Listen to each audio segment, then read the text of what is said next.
Hello, good day everyone. So welcome to our PCE 414 Geotechnical Engineering 1. So our topic for this day is all about your triaxial test. So kasunod to ng topic natin na direct shear test ninyo. Okay? Okay, so going back to your direct shear test, no, ang nakikita lang natin na failure sa ating failure plane is only the horizontal failure no, na binibigay ng ating shear force. So, kapag pinag-uusapan naman natin yung shear strength of your soil using your triaxial test, okay, the failure plane of the soil is hindi siya always horizontal, no? So, paano naman kapag meron tayong mga inclined soil, no? So, hindi naman na-include yung idea ng failure ng soil na yon is for horizontal only. Okay, so by the use of our triaxial test, no, so this test is more complicated compared to the direct shear test, but the data na makukuha natin using your triaxial test is more accurate and mas marami yung data pa na makukuha natin. Okay, so what is triaxial test? So this test measures the mechanical properties of the soil. In this test, the soil sample is subjected to stress such that the stress resulted in one direction will be different in perpendicular direction. So, yun yung sinabi ko. No, na yung stress na pag-uusapan natin is hindi siya man-enclose sa idea na horizontal failure only. So, the material properties of the soil like shear resistance, cohesion, and the dilatancy stress is determined from this test. So the test is widely used and is suitable for all types of soil. So this is an example of your triaxial test. Okay, so let us try to talk about your triaxial apparatus. Okay, so let us try to do some experiment, no? Or let us try to scrutinize this apparatus by doing a triaxial experiment. Okay? So, yung soil specimen na gagamitin natin should be 100% saturated. So, saan ba natin ilalagay yung soil specimen ninyo is dito. No? Yung yellowish part na nakikita nyo sa gitna, yan yung soil specimen ninyo or yung soil sample ninyo. And take note, this should be 100% saturated. Okay, so our apparatus, as you can see, this is being connected with two valves, no? First valve and second valve. Pag-usapan muna natin itong first valve na ito. Okay? This valve is magsusupply sa atin ng self-fluid inside our chamber. So, ang gagawin ng valve nito is pupunuin ang chamber natin ng fluid, no? Let us see specifically, this is water. So, yung cell fluid na gagamitin natin is a type of fluid which is relatively lightweight. Therefore, yung pressure niya is minimal lang yung variations between the other pressure. So, that is why kino-consider natin yung pressure inside the chamber to be uniform. Okay? Paano pag sinabi natin uniform? Ibig sabihin, magkakampatay lang or magkakapareho lang yung amount of pressure na binibigay ng ating cell fluid. Okay, so meron tayong pressure dito. So, since reaction to reaction, kapag meron tayong reaction sa taas, therefore, we also have reaction dito sa baba. Okay, and balik tayo dito sa kanyang valve, okay? So, we have here a pressure gauge. Yung pressure gauge yung magbibigay sa atin na reading kung ilan yung pressure na dumadaloy mismo sa tubo na ito. And what you call with this pressure, no, na nagpa-pressure sa ating soil specimen, okay, tinatawag natin tong cell pressure. Okay, or you can call this one as a chamber pressure, or pwede din itong tawagin as confining pressure. Lahat yan is iisa lang ang ibig sabihin. Cell pressure, chamber pressure, and confining pressure. Okay, so lahat to, itong uniform pressures natin, yan yung tawag sa kanya. And that is in a symbol of sigma 3. Okay, so ito naman yung tingnan natin, yung isang valve naman or yung isang tubo naman which is nakakonect siya, no, dito sa ating soil specimen. Okay? So, Dito din natin makikita sa tubo na ito is meron tayong gate valve. Okay, yung gate valve natin is pwede siyang close or open para sa mga gripo ninyo, no? Pwede maging sarado, pwede din maging bukas.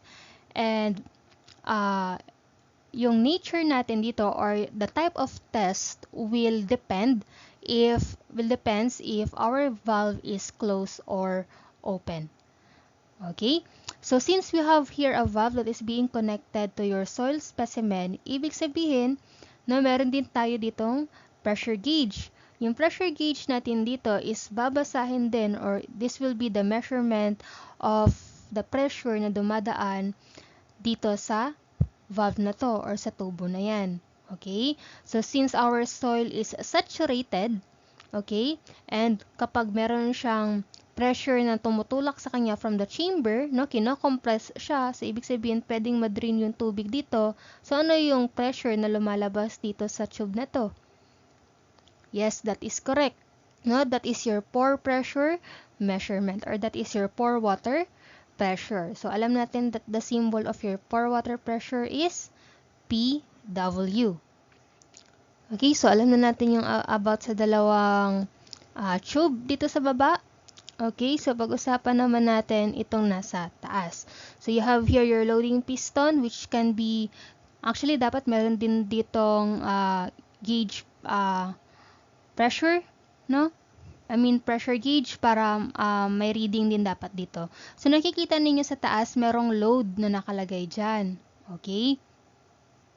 So in your triaxial apparatus, no, so in this experiment, we are applying force which is an applied or a axial load na itong load naman na ito or itong force na ito will induce into stress. Okay? So tatawagin natin tong applied or axial or mas kilala siya bilang deviator stress. Okay, so since meron tayong downward force here, so anong mangyayari dito? Reaction by reaction, magkakaroon tayo dito ng force din sa baba. Well, actually, no, that is equal. No, this uniform forces is also equal to this load na in-apply natin. No, equilibrium equation natin yan. So, the variable or the symbol used for our standard deviation, that is delta sigma. Or other books use this one as sigma sub d. Okay, so those are the loads na kinakailangan nating tandaan when gagawa tayo ng triaxial apparatus ninyo. Okay, so apparatus triaxial experiment ninyo. Okay, so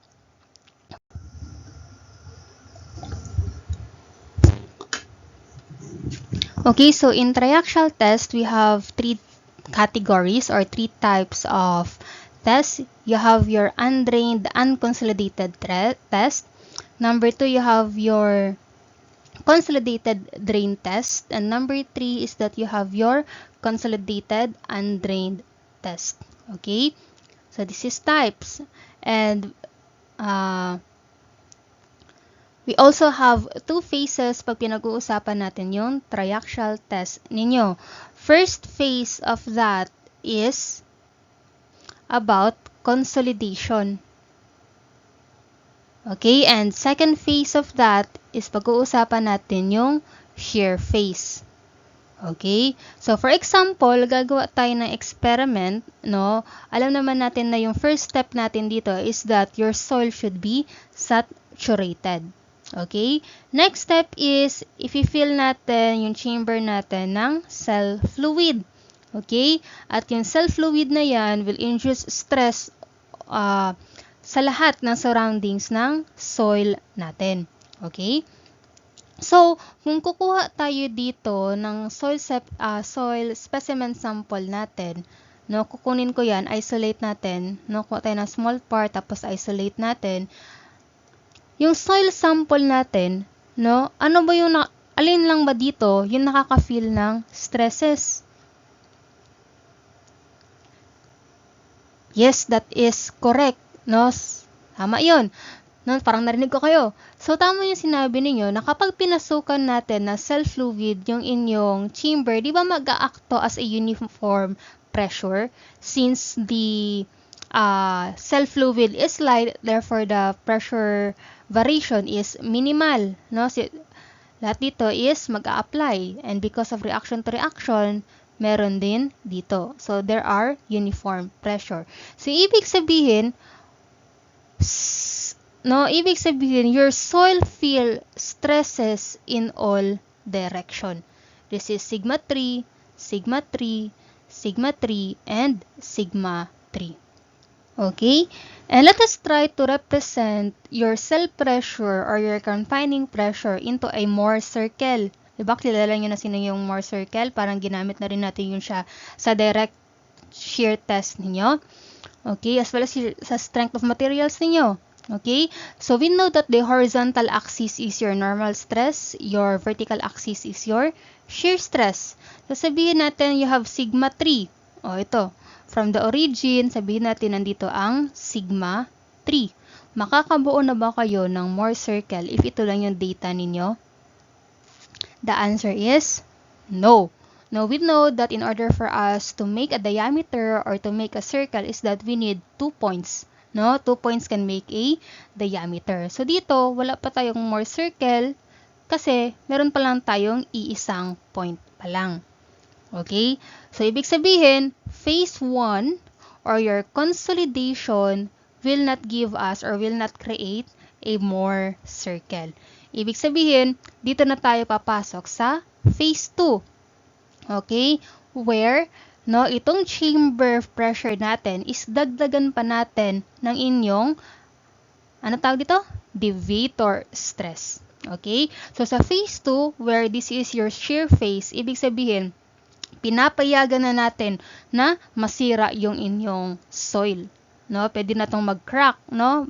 Pag ganito, pwede nang masira. Okay? So, kung a-apply tayo dito ng deviator stress, okay, downward. So, since reaction to reaction, meron din dito sa baba. Okay? And as you can see, nadagdagan ng ating force dito. So, this is your deviator stress.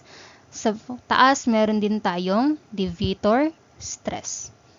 Okay? As you can see, magkaiba yung vertical and horizontal natin. So, tatawagin ko itong force na dalawang na ito as your sigma 1. Sigma 1. Okay? So, from your chamber, no, at a distance of your standard deviation, dito natin makikita ang sigma 1 ninyo. So, since you have 2 points, therefore, we have a diameter na. So, pwede na tayong makagawa ng Mohr circle ninyo. Okay. So, saan ba natin banda makikita ang deviator stress? Yes, that is correct. Dito sa gitna, which is the diameter. So, kapag gagawa tayo ng Mohr circle, pwede na wala dito sa baba. No? Not necessary naman na circle talaga yung magagawa natin dito.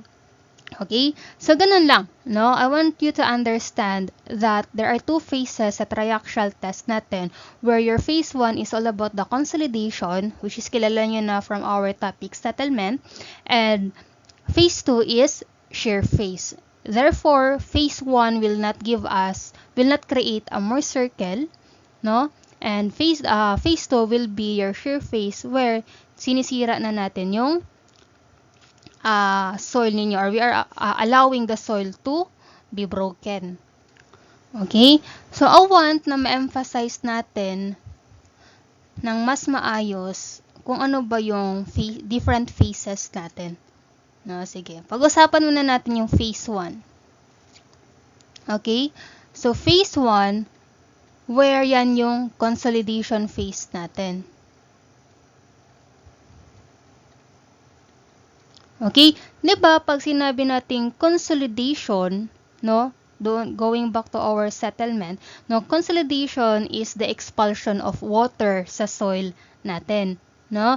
So, habang pinipiga natin yung soil natin, di ba mas tumataas yung strength ng soil ninyo? Okay? So, take note lang na hindi natin pinag-uusapan yung settlement ng soil natin dito ha. Pinag-uusapan natin yung shear strength ng soil ninyo habang kino-consolidate siya. Okay?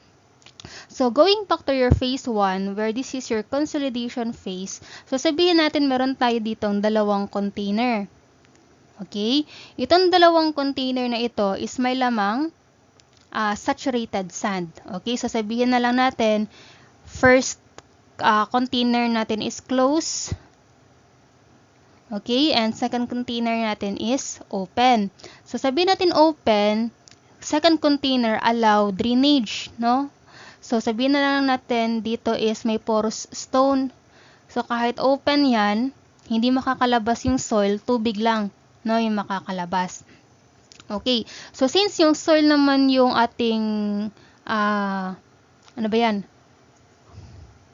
Concern dito, okay, yun na yung pag-uusapan natin.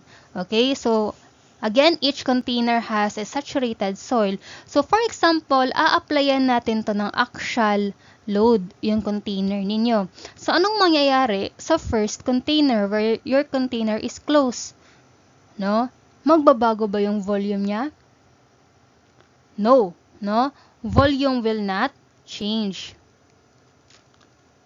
Since closed siya, hindi magbabago yun. Okay? For the open container, magbabago ba yung volume? Yes. No? Volume change. Since mababawasan ng tubig, pwedeng mapipi or pwedeng mapiga yung ating soil kasi nababawasan yung water voids niya. Okay? So, let us talk about naman about the strength, no? About the shear strength ng soil natin. So, kapag in-applyan natin to ng axial load, ano mangyayari sa saturated soil niyo if that is closed? Ibig sabihin, no gain tayo. And vice versa, kapag open tayo and then in-applyan natin ng axial force, ibig sabihin, we allow the water, no, to be drained. Ibig sabihin, meron tayong gain strength dito. So, meaning to say, no, using these two comparisons sa close and open natin, nakikita ninyo that when your soil allows or when the container allows the water to out or to drain or to be drained, ibig sabihin, we are allowing consolidation. So, if merong consolidation na nangyayari, ibig sabihin, our soil will gain strength. Kasi yun naman yung purpose natin dito, no? Our goal is to get the shear strength of your soil. So, ibig sabihin pala, no? Going back dito sa ating triaxial apparatus, balik tayo doon sa gate valve na pinag-uusapan natin, where yung gate valve yung it will tell us kung anong type of triaxial test yung gagawin natin, if that is open or close, no? So, sa phase 1 pa lang, no? Talking phase 1 about the consolidation, no? Close or open. So, kapag close yung ating gate valve, take note that we are not allowing the soil to consolidate. So, if you're not allowing the soil to consolidate, therefore, we will not gain what? We will not gain a shear strength. Very good. And if the gate valve is open, therefore, the volume will change and we are allowing the soil to consolidate or with consolidation. Ano ba yung consolidation? Yan yung pagpiga natin sa lupa. Okay? Okay, so like for example na lang sa mga horizontal projects natin where yung sa mga roads natin, di ba meron tayong tinatawag doon na compaction? Okay? Yung compaction is the expulsion of air. Di ba? Parang ganun din yung idea. Di ba? Kinakompact natin yung lupa bago natin buhusan ng semento kasi we need to be sure that yung strength ng soil natin is malakas. No? So, parang ganito din yung sa consolidation. So, ibig sabihin, yung gate valve natin controls what type of test yung gagawin natin sa triaxial test. Okay, so for your UU test, okay, for UU test or your your unconsolidated undrained test, So from the word itself mo, tingnan natin yung phase 1. This is your phase 1 and this is your phase 2. Phase 1 is unconsolidated. So ibig sabihin, ano yung gate valve natin dito? That is closed, no? Since we are not allowing the soil to consolidate. Next is for phase 2, which is para sa shear phase naman natin. Okay, so since this is undrained, ibig sabihin, phase 2 is also, that is also closed. Hindi natin pinapayagan na lumabas yung tubig. Okay, so during the phase 1, okay, meron tayo ditong chamber natin, chamber pressure. And then for your phase 2, no, yung phase 2 natin, meron na tayo ditong chamber pressure, which is your sigma 3, and you also have your division stress. Okay, but take note ha, take note that yung mga phases natin does not intersect to each other. So ibig sabihin, sa first phase, bago tayo mapunta sa second phase, kinakailangan muna nating matapos yung first phase because we know naman diba that consolidation takes time. No, kung babalik tayo sa settlement natin na topic, no, there are some consolidation na nangyayari months, years, and etc. No? So, depende yan sa tagal, no? Kasi alam naman natin na maliliit lang yung voids ng soil natin. Okay, so kung i-represent natin yan siya again with your Mohr circle, so this is your sigma 3 and this is your sigma 1. So, the distance between your sigma 3 and your sigma 1, that is your deviation stress. Okay, so dito yung ating Mohr circle. So, in triaxial test, it is done by several trials. So, sabihin natin, ito yung trial 1 ninyo. Okay? And for trial 2, since our test is unconsolidated, undrained test, no, ibig sabihin, naka-close tayo dito. For trial 2, let us try to increase your confining pressure. No? So, ano yung mangyayari dito? Yes, that is correct. No, your sigma 3 will be further from the origin. No, kung palalakasin natin yung chamber pressure ninyo or palalakasin natin yung pagbiga sa soil ninyo. So, sabihin natin, nandito na yung bagong sigma 3 ninyo. So, ano yung mangyayari sa inyong deviation stress kapag ganito? Okay, so that is correct. Deviation stress will not change or hindi magbabago since naka-close yung ating drainage. So, ibig sabihin, parehas lang yung taas or yung diameter ng ating second trial. So, ibig sabihin, in this test is that pwede nating palaksan, no? Pwede nating i-increase yung pressure ng cell chamber natin or ng cell pressure natin, but the standard deviation or the actual pressure or the actual force doesn't change since the type of test is closed. Okay? So, kung i-draw natin ngayon yung ating envelope, no? Or yung ating failure envelope, ito yan, pantay lang sila. No? Tawag dito, this is called as your total strength failure envelope. Okay, where your internal angle of friction is equals to 0. No? Since itong line natin or yung line of tangency natin is horizontal lang siya. Itong distance nito, from dito natin makikita yung measurement or yung reading ng inyong cohesion. No? Where tinatawag natin to as CU. Pag sinabi nating CU, ibig sabihin that is your undrained cohesion. Okay?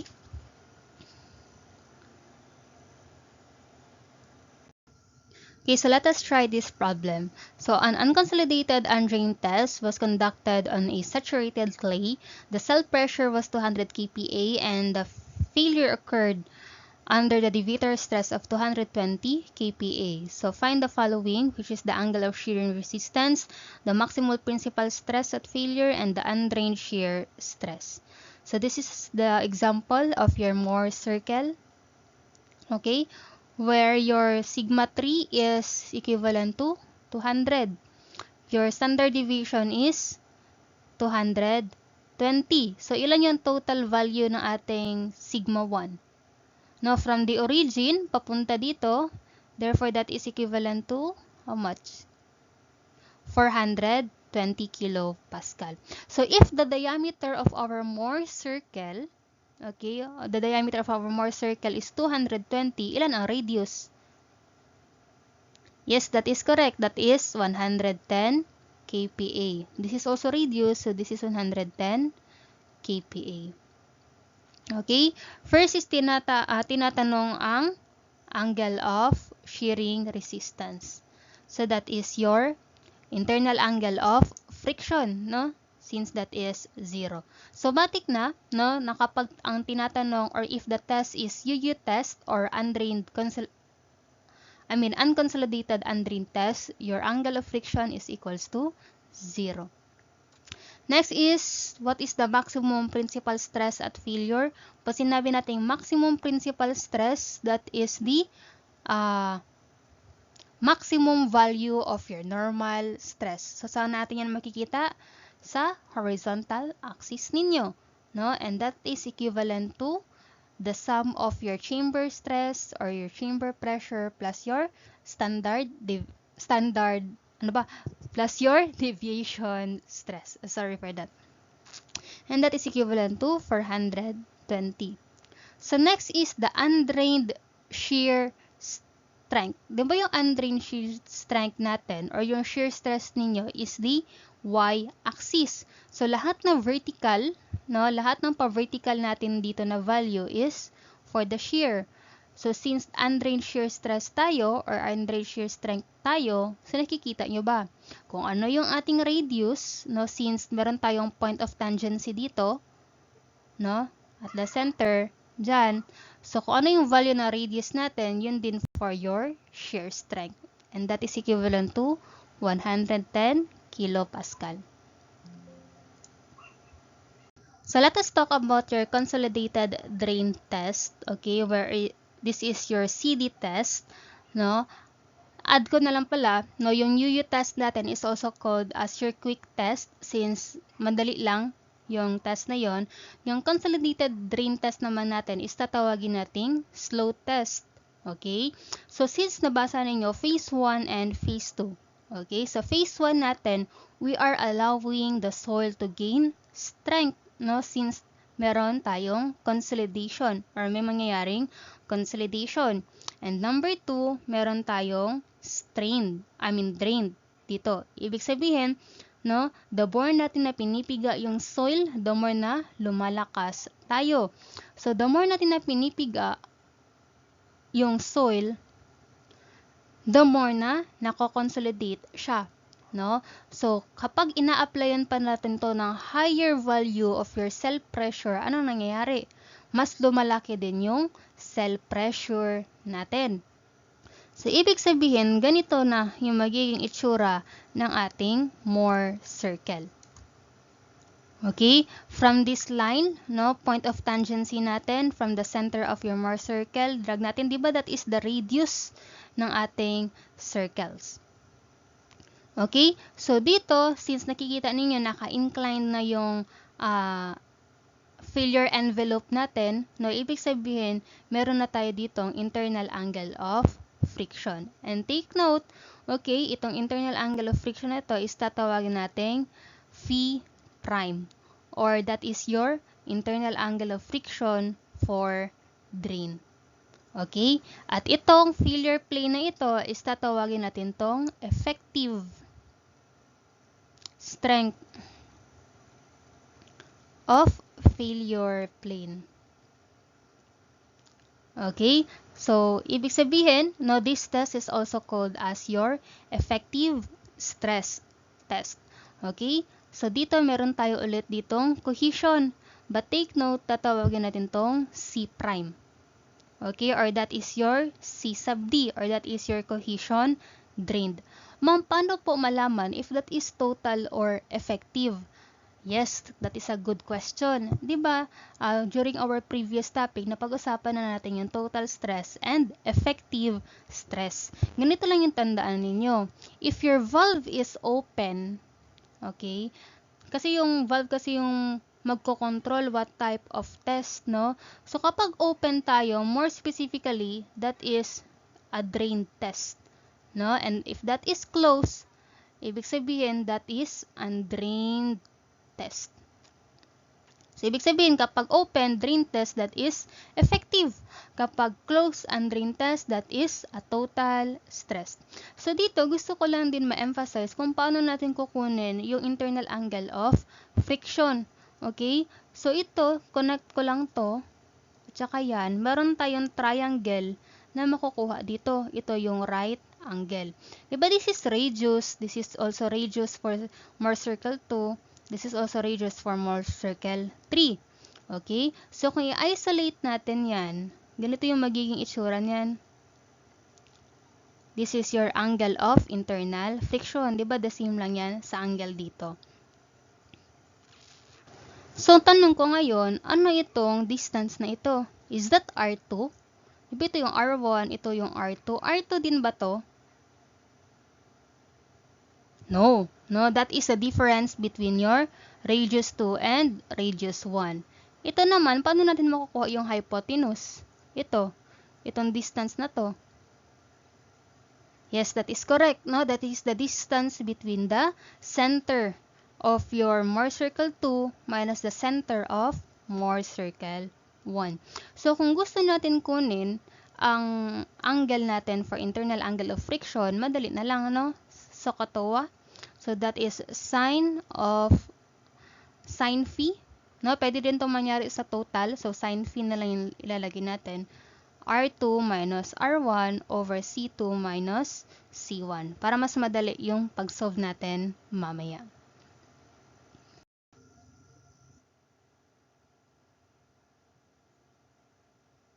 Okay? So, for this one, so you have here your angle of theta. Your angle of theta is makukuha lang natin from the distance. Again ha, your internal angle of friction or your phi is not equal to your theta. Okay? So, for your consolidated drain test, you have two types. You have normally and overly consolidated clay. So, kapag normally consolidated clay tayo, there is no cohesion or matik that your cohesion is equals to 0. Kapag meron naman tayong overly consolidated clay, therefore meron tayong cohesion na kino-consider.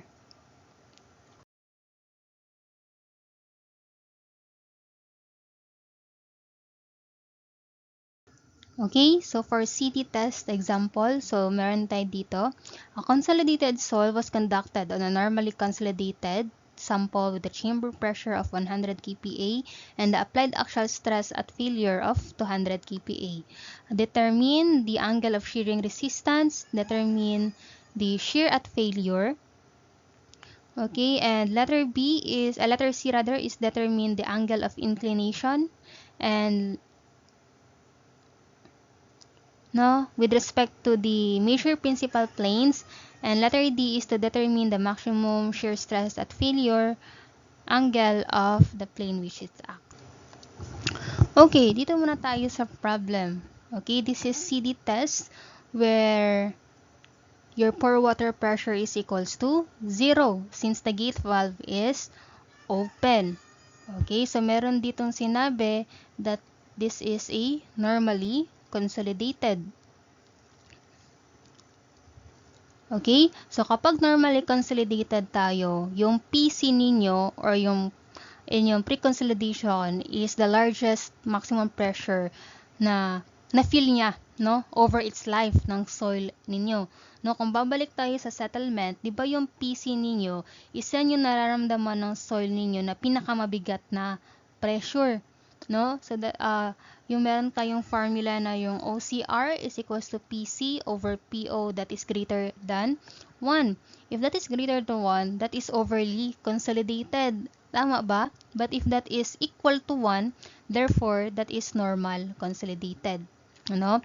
Kapag normal consolidated tayo, it just means na yung consolidations nito occurs at the final trial pa. So, ibig sabihin, yung lakas, okay? So, ibig sabihin that, kahit na kinoconsolidate na natin yung soil No, kahit pigang-piga na yung soil natin, lalaban at lalaban pa rin ito. So in normal consolidation, your cohesion is dependent on the amount of moisture contained sa soil natin. So since normally consolidated tayo, pinipigang-piga natin yung soil. No, ibig sabihin, normally consolidated ceases the effect of cohesion.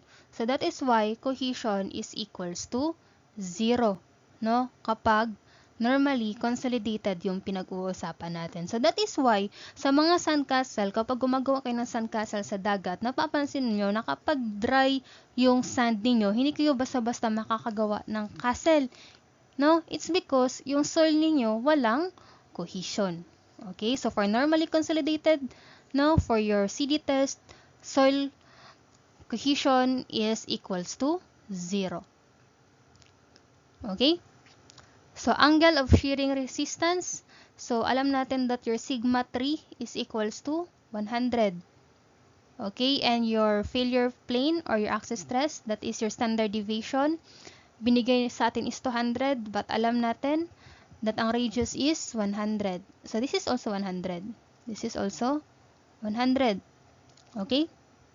So, angle of shearing stress. So, nakikita nyo ba itong triangle na to? Ito na triangle. This triangle. Okay?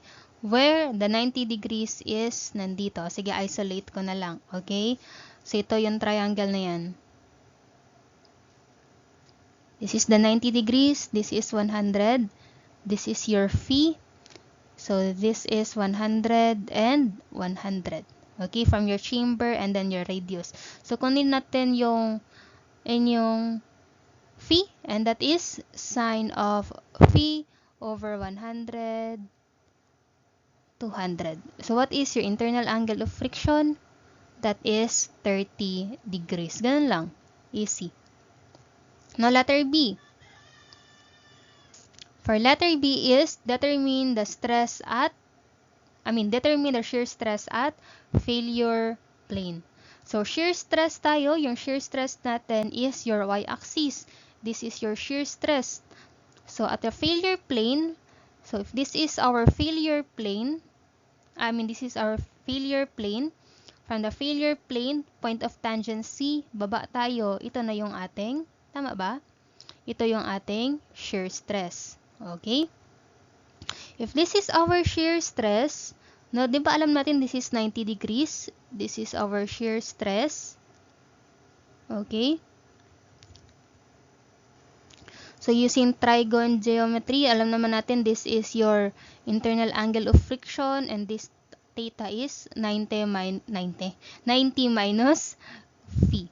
Okay, so you have a right triangle na, no? Isolate natin yan, lagay natin dito sa labas. Okay, so this is your tau, this is your phi, and this is 90 minus phi. So, alam natin this is 100.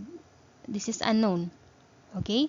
So, ito hindi natin to pwede masabi na this distance is 100 ha. O, tingnan nyo naman sa figure. Hindi natin alam yung distance na yan. Okay? But it is not necessary.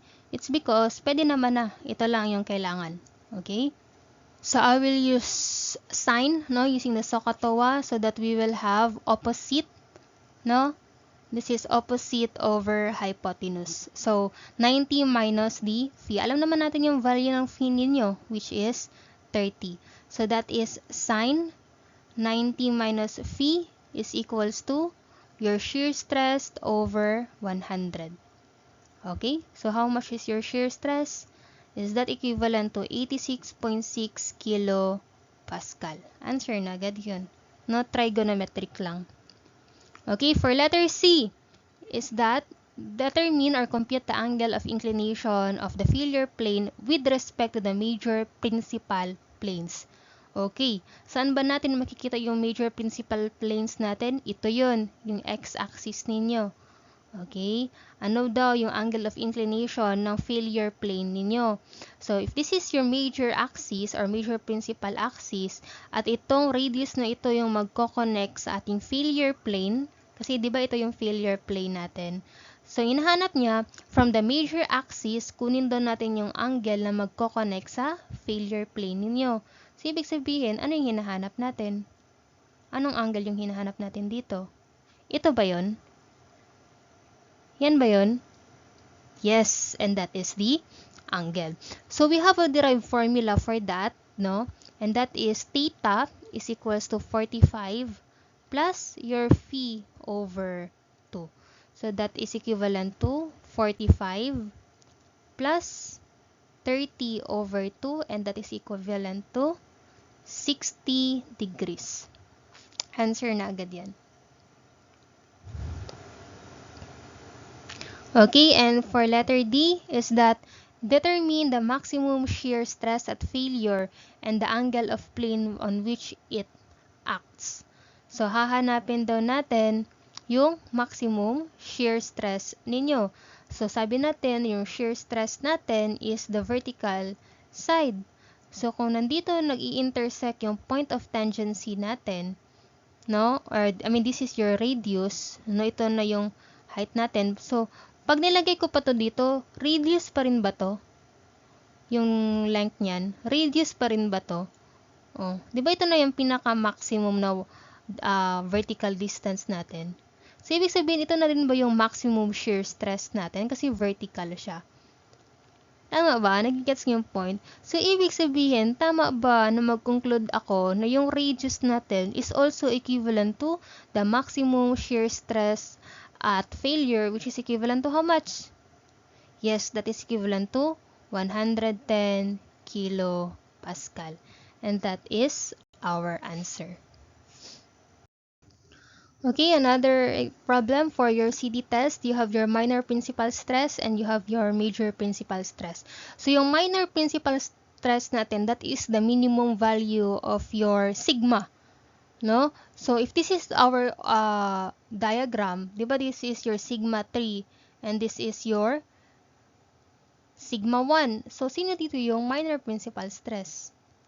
Yes, that is your sigma 3 or that is your chamber pressure. Your major principal stress, that is your sigma 1. So, problem number 1, that is the drained. No? Kapag drained tayo, that is your phi prime or your phi sub d. No? That is your drained angle of internal friction. Next is for your cohesion of soil. So, since nasa drained pa tayo, this is CD or C prime. Next is angle of failure in shear. No, in shear tayo, which is doon sa major principal natin, this is your theta. Okay? So, you have trial 1 and trial 2. So, madali lang to. No, kunin muna natin yung value ng inyong deviator stress. Sige nga. Value ng deviator stress natin, 'di ba? Dito natin makikita. Yan. So, paano ba? Yes, that's right. No?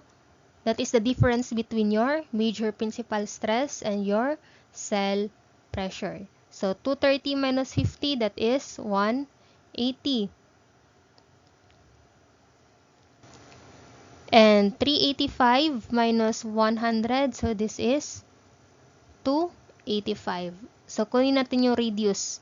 Ano yung magiging radius nito? Yes, that is correct, no? Deviator stress over 2. So, this is 90 and this is 142.5. Kunin naman natin yung center to center location ng ating Mohr circle, no? Pwede naman ganito kahit di na tayo mag-drawing para hindi na natin pahirapan yung sarili. So, that is your cell pressure plus yung radius ninyo. So, since your cell pressure is 50 plus yung radius na 90, that is 140. Next is 100 plus 142.5, so that is 242.5. So, kung naaalala niyo yung diagram ko kanina, no? Yung nag-derive tayo ng formula.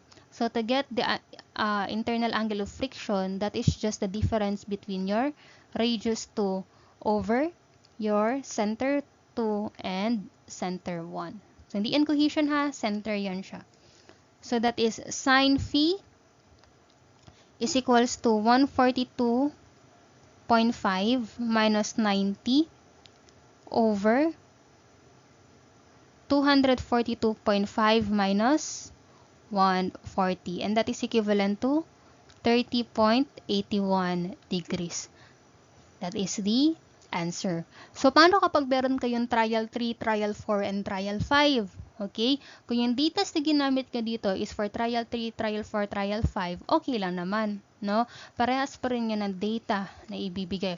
May konting discrepancy, pero dapat hindi masyadong malayo yung value. Okay? So, letter C is let us solve for the cohesion of the soil. Okay? So, for this problem, as you can see, hindi sinabi if that is normally consolidated or overly consolidated. So, we cannot assume that your cohesion is equals to 0, unlike example number 1. So, dito, we will try to draw your more circle. So, at least one trial na lang because it will give you the same cohesion naman, since we have the same internal angle of friction, which is equivalent to 30.81 degrees. Hindi naman yan nagbabago. Okay? So, sabihin natin, gamitin na lang natin yung trial number 1 where meron siyang ito, sigma 3 as 50. Okay? And you have your standard deviation as 180. Okay? Therefore, yung radius nito is 90. So, sabihin natin, nandito yung failure plane natin. Okay? So, this is internal angle of friction. Extend natin. Exaggerated lang yung drawing. Siguritin na lang natin. Exaggerated lang yan, pero triangle yan. Okay? That is your internal angle of friction. This is X. This is your cohesion. Okay? Nakikita na ba yan? So, we have here a triangle. Nakikita nyo ba itong triangle na to? Itong triangle na yan. Okay, isolate natin. Gawin natin dito sa gilid. Okay?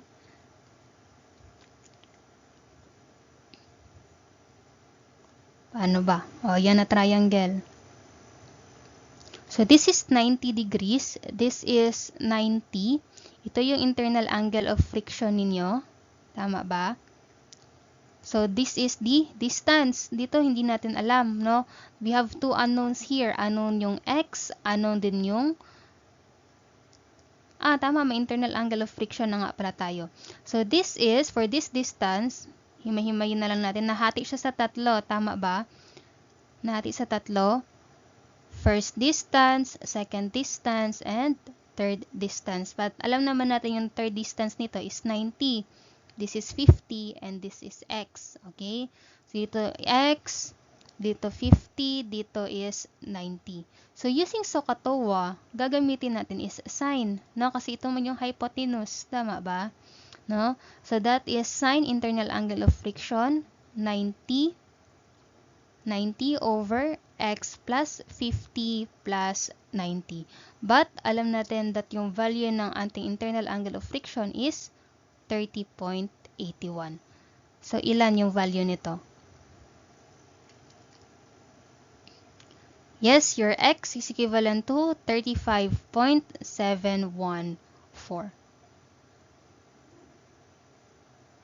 Okay, so this is KPA.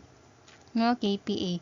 So, dito naman, para makuha na natin yung value ng inyong cohesion, ito, isolate naman natin itong triangle na ito, itong maliit na triangle na yan. Dito natin siya i-isolate. Okay? So, this is your 90 degrees na. This is your undrained cohesion. This is your internal angle of friction. Ito, yung bago lang natin nakuha as 35.714. Anong gagamitin ninyo? Yes, that is tangent na tayo. That is tangent of 30.81 is equals to CD over 35.714. Therefore, your cohesion is equivalent to that is 21 point, that is C prime dapat, Kasi kapag drained, that is effective. So, that is 21.3 kilopascal. And that is the answer. This one is ibibigay ko as your assignment. Okay? CD test. So for the consolidated undrained test, okay, so somewhat like this is the combination of the two tests, which is the yo-yo test and the CD test. Kasi kung titingnan natin, for the first phase, we allow the soil to consolidate, no? So kapag nagko-consolidate tayo dito, maaaring open, no, yung ating valve. And for number 2, no, yung phase 2 natin, which is undrained. So ibig sabihin, magiging close yung valve natin. Okay, but again ha, the two phases does not intersect to each other. So, pwedeng mangyari, nag-consolidate na yung soil natin, tapos after niya nag-consolidate, pumasok tayo sa phase 2, saka natin kinlose yung valve. Pwede naman yon, no, because the two phases does not intersect to each other. Okay? So, for this one, no, dito, meron na tayong pag-uusapan na pore water pressure. Since for your phase 2, which is your shear phase, okay, where inaalaw na natin yung soil na masira, but then again, considering your gate valve that is closed, therefore, your pore water pressure now is meron na tayong value. Okay, or makukuha na natin yung measurement ng pore water pressure ninyo, where that is the distance between, no, itong broken lines, that is the Morse circle for your pore water pressure, no, and this blue semicircle, that is for your trial one. So the difference between the two, that is your that is your pore water pressure, and then following by several trials. So yung broken lines, that is for your effective, no, and your straight line or your solid line, that is for your total. So dito, no, pag-uusapan na natin yung drained and undrained. Okay, so pag sinabi nating drained, again, pag drained tayo, that is effective. Kapag undrained tayo, that is total. Okay? Pag effective, may pore water pressure. Pag undrained, walang pore water pressure. No? So, sige lang, para mas maintindihan, let us try an example.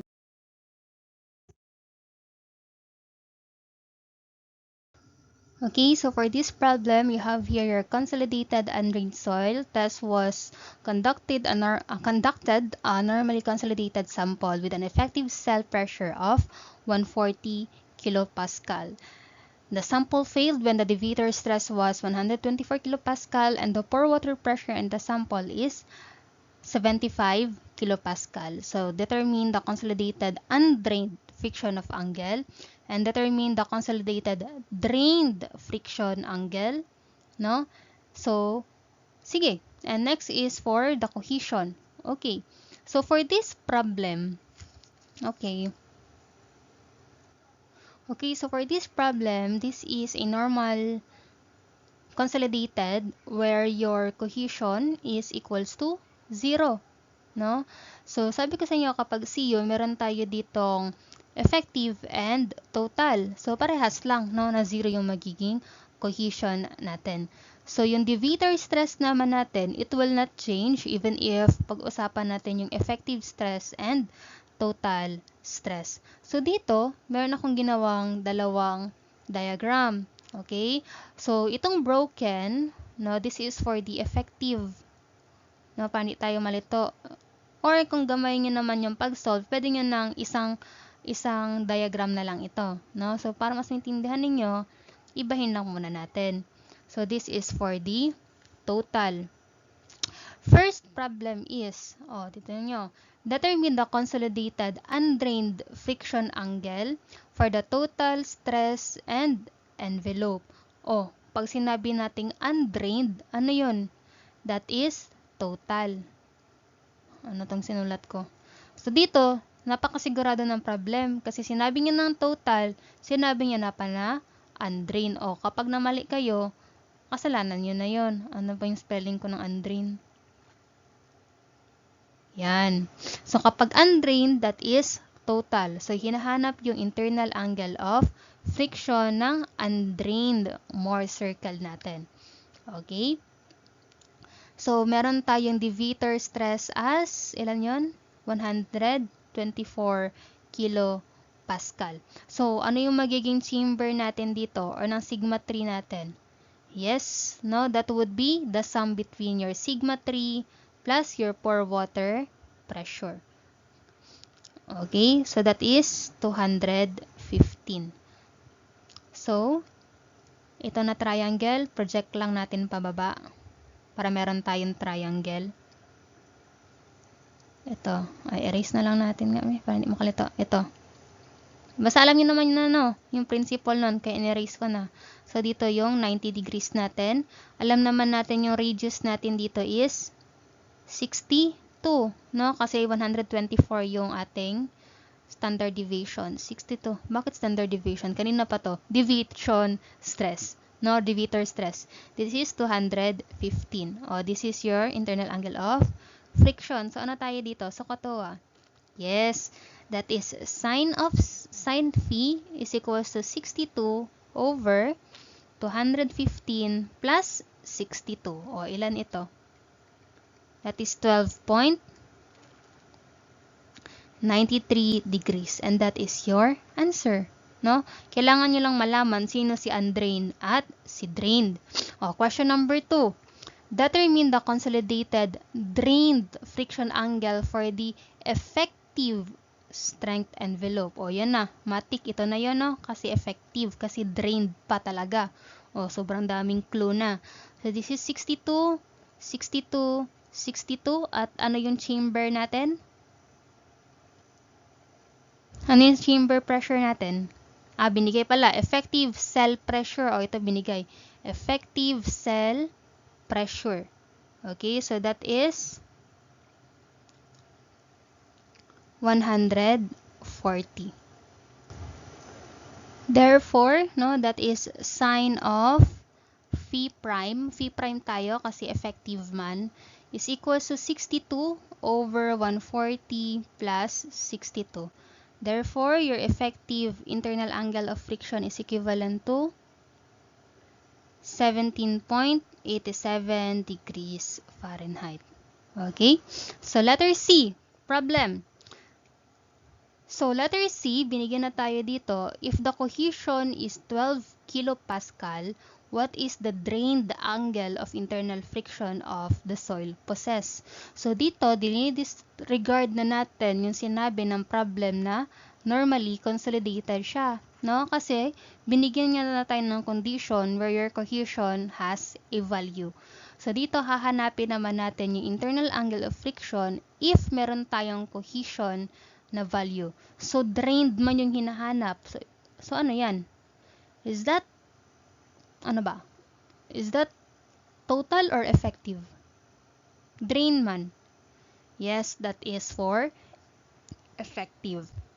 So, since meron na tayong cohesion, therefore, yung failure plane natin is lagpas na sa ating diagram. So, this is your cohesion, which is equivalent to 12. This is x distance, hindi natin alam yan. So, this is your internal angle of friction.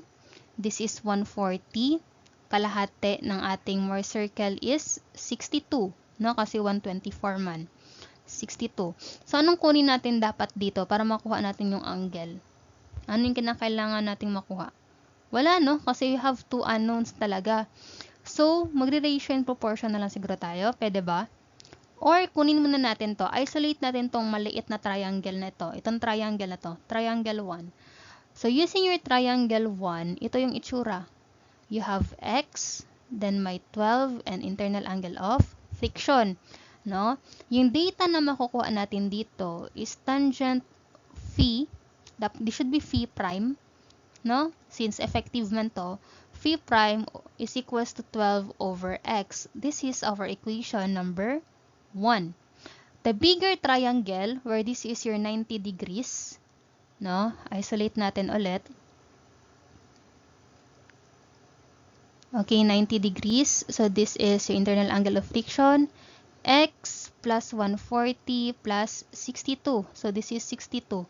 So, that is sine phi prime is equals to 62 over x plus 140 plus 62. Oh, equation number 1, ipasok natin sa equation number 2 in terms of x. Pasok yung value ng x dito.